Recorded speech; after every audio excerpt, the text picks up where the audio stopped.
of Agriculture are going to, the ministry is going to buy 10 million cell phones for farmers in Nigeria.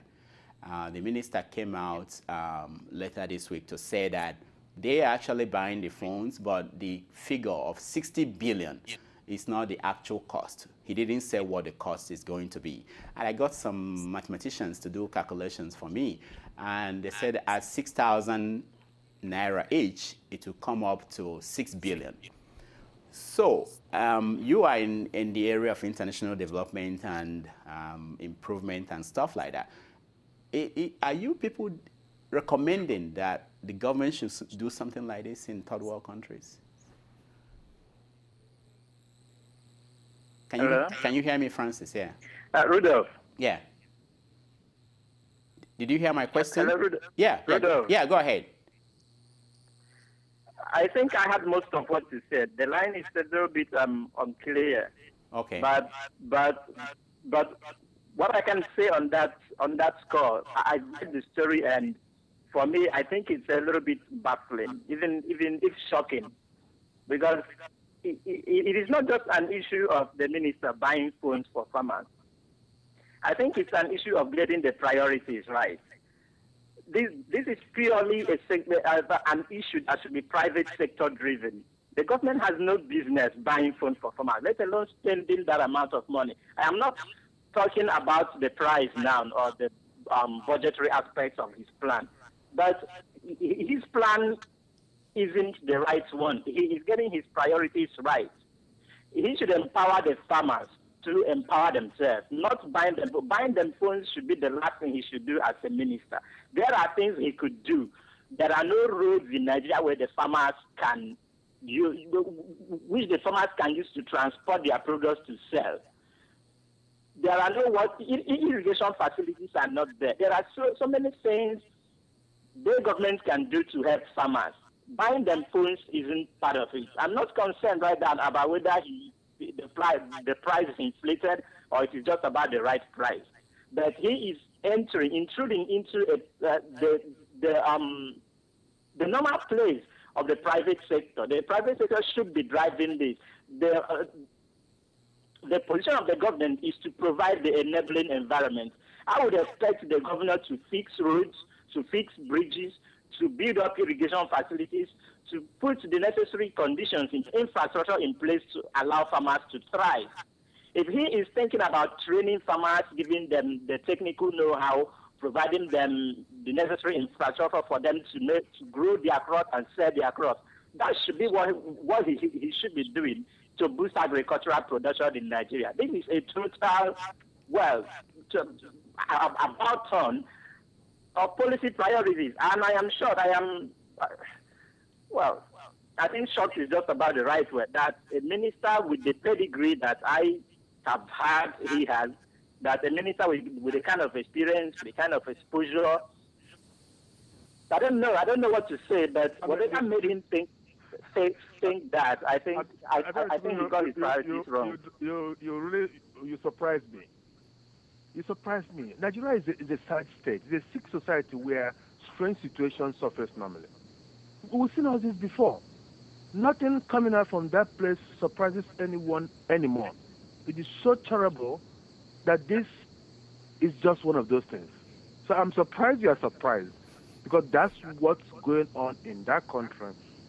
And when the president tells you he's going to do magic in 1 year, that is just talking.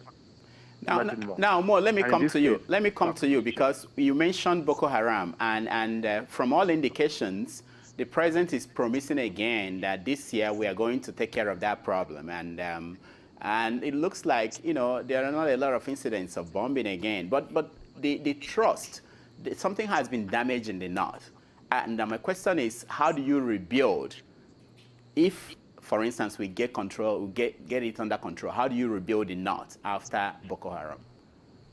How do you rebuild what? Rebuild the north? Yeah, infrastructure, trust of people, Boko Haram. Trust of people. The thing is that Boko Haram has been in the process of making. From Matasine, from Zagzag, from some other people, it's always some sect in the north. You have to find a long-term solution. If you resume Boko Haram's issue, which I don't know how you do that, next tomorrow, some other group is going to come up. We're dealing with faith here, not facts. The only way to begin to resolve this is what Attorney Chukwu has just said all day today. You have to try and invest in infrastructure.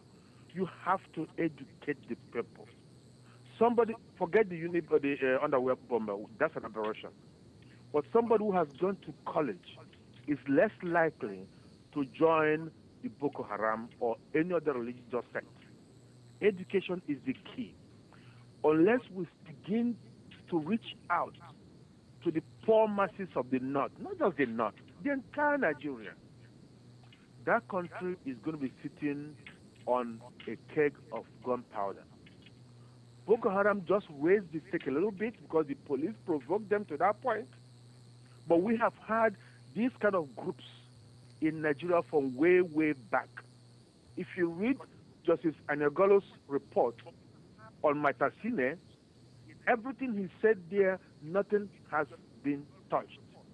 And right here, we have Boko Haram, and we want to solve it? No.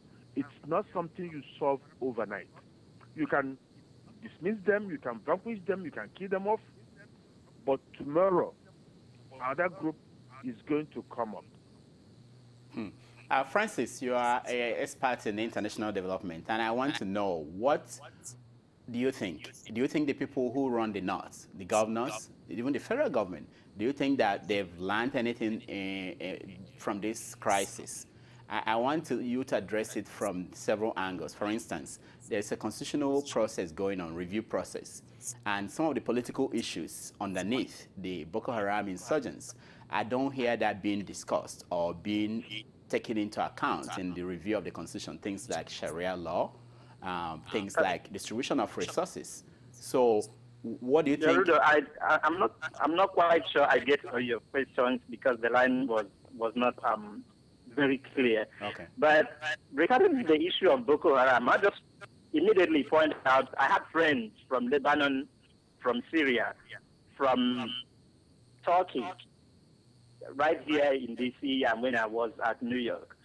As a percentage of the population, Nigeria doesn't have more Muslims than, say, Lebanon, than Syria, than Turkey. We don't have more Muslims than, say, Qatar. What's the disparity here? Why are Christians and Lebanon and Christians and Muslims in Lebanon and Christians and Muslims in Turkey, for instance, living in better peace than the picture that the Boko Haram issue wants to paint in the Nigerian case? The fact is simple. At such other countries, the youth are trained, they have access to resources, they have access to better education. There are so many things that could make you more profitable. You will think of being useful to yourself. A youth in Nigeria thinking, I could be useful to myself, and this and that, be prosperous in life, has very little time to think about where to go bomb somebody. It has been what has happened in the North over the years. Over the years, you've seen the rich, the mega rich get richer in the North. You've seen the middle class disappear. And you have just one tiny elite of politicians who gobble up their resources. And you have the mass of the people wallowing in abject poverty. And what do you expect? The population keeps booming, and you keep having a grossly disproportionate part of this population sinking deeper and deeper and deeper into abject poverty. It's only time before they begin to think of something they could do to occupy themselves to vent their anger. Boko Haram isn't just issue of religion. Say, we are Muslims. It's true that you hear them that say, we are Muslims, we want to impose Sharia law. But that's just, Sharia law is what they are pointing at. It's a way they are vetting their anger. I'm not saying I support what they are doing, or I'm making an excuse for them planting bombs here and there. But we should tackle the real issue. The North has been in public. The gap between the North and South now, it's something that we deal with.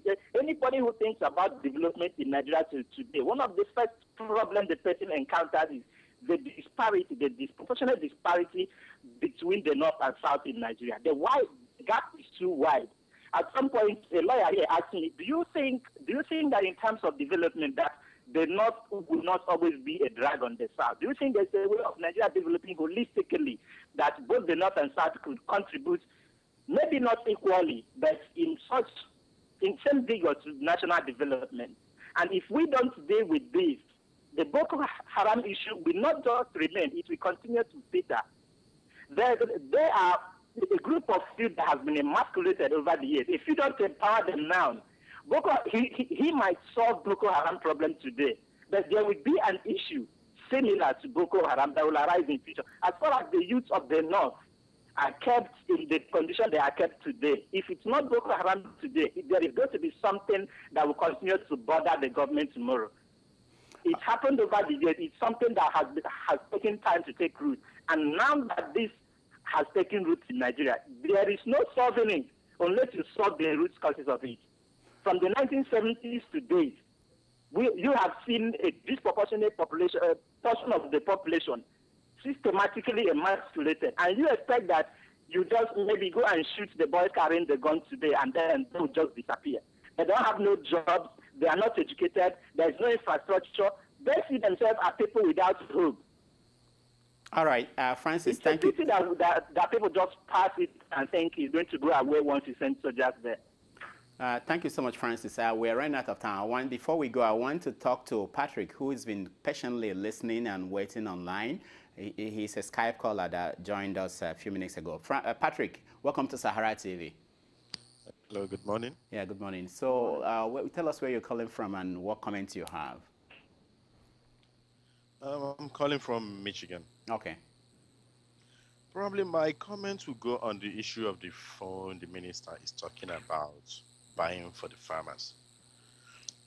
I'm on the opinion that the farmers don't really need the phones, because why spending so much money buying the phones for the farmers? What input does the phone have got to do with the farming? In the agricultural world, Nigeria has, I would say, the least country with no tractors at all, because most of the farmers don't have access to tractors. We're in the era of mechanized farming. Why not get at least each tractor for the 744 local governments we have? You're not doing that. You're saying of buying phones for 6 billion or 60 billion. We don't know the figure. Tomorrow they might add a 0.36, making it to a different figure. Our farmers don't have access to fertilizer. You say you subsidize it. At the end of the day, you share it to the wards and whatever. The politicians take it. The councillors say, oh, that's his one. If you're not from a certain political party, you don't have access to those fertilizers. Which is not right. All these things are things he needs to address, not telephone. All right. You're giving them telephone. We don't have stable power supply in Nigeria. How do they charge those phones? How do they recharge it? We don't have network in all the area. Most of the farmers are in the remote areas. They don't have access to network.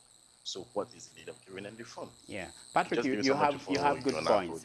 You have good points. Really make sense. Yeah, Patrick, thank you so much. You have good points, but we have to really go. And I want to thank Francis Chukwu for joining us and Moe Ene for joining us. Francis, thank you so much. Thank you. Thanks for having me, Rudolf. Okay, Dr. Moe Ene, thank you so much for joining us. Thank you very much, and God bless you. All right. So you have been watching the roundtable, and I hope you join us next week for another edition. You.